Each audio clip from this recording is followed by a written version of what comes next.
Proyek peningkatan kapasitas struktur Jalan Bandarseraya Pagutan bakal dimulai dalam waktu dekat ini, menyusul proses lelang proyek yang telah tuntas.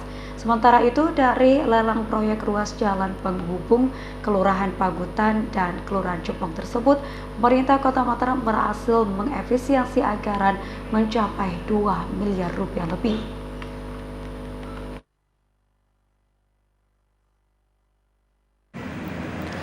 Pemerintah Kota Mataram melalui bagian layanan pengadaan barang dan jasa telah merampungkan tender proyek peningkatan kapasitas struktur Jalan Bandarseraya yang menghubungkan Kelurahan Pagutan Kecamatan Mataram dan Kelurahan Jepong Kelurahan Sekarbela.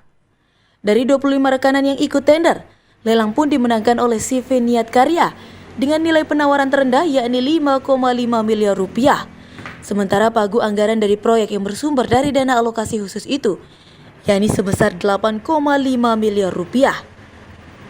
Dan itu artinya ada efisiensi anggaran sekitar 2 miliar rupiah lebih dari hasil lelang proyek jalan sepanjang 1,8 km tersebut. Kepala Dinas Pekerjaan Umum dan Penataan Ruang Kota Mataram Miftahur Rahman menyampaikan, efisiensi anggaran di setiap pelaksanaan tender merupakan hal biasa. Dirinya menyebut strategi banting harga setiap perusahaan yang ikut tender bukan semata-mata sebuah strategi tanpa perhitungan. Menurutnya nilai penawaran yang diajukan setiap calon rekanan sangat tergantung dari kesiapan alat dan material yang dimiliki oleh setiap perusahaan. Sehingga jika perusahaan besar yang memiliki investasi alat, maka tentu saja tidak ada persoalan bagi perusahaan tersebut untuk mengajukan penawaran jauh lebih rendah dibanding nilai pagu anggaran.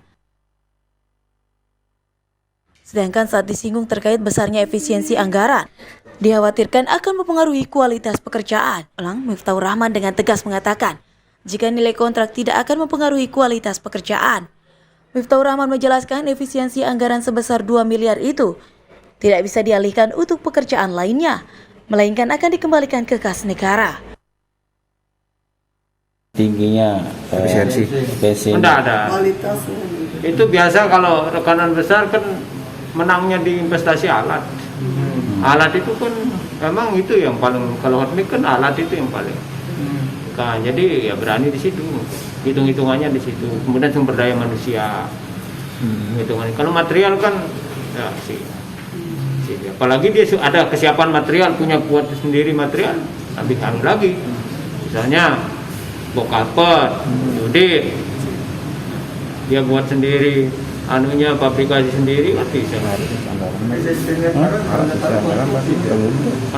Sisi anggaran. Masa sih dia udah perubahan. Enggak. Ya, dari dulu kan. Yang penghematan ini nanti kira-kira apa, Pak? Hah? Yang hematin penghematan Kembali sih ke negara. kembali ya? Ya. Itu Miftahur Rahman menjelaskan, setelah dinyatakan sebagai pemenang tender, CV Niat Karya sebagai pemenang lelang memiliki waktu 5 bulan untuk menyelesaikan pekerjaannya, mulai dari pengerjaan komponen hot mix, bahu jalan, hingga pemasangan box culvert. Ilham Rosidi, Lombok TV, Mataram.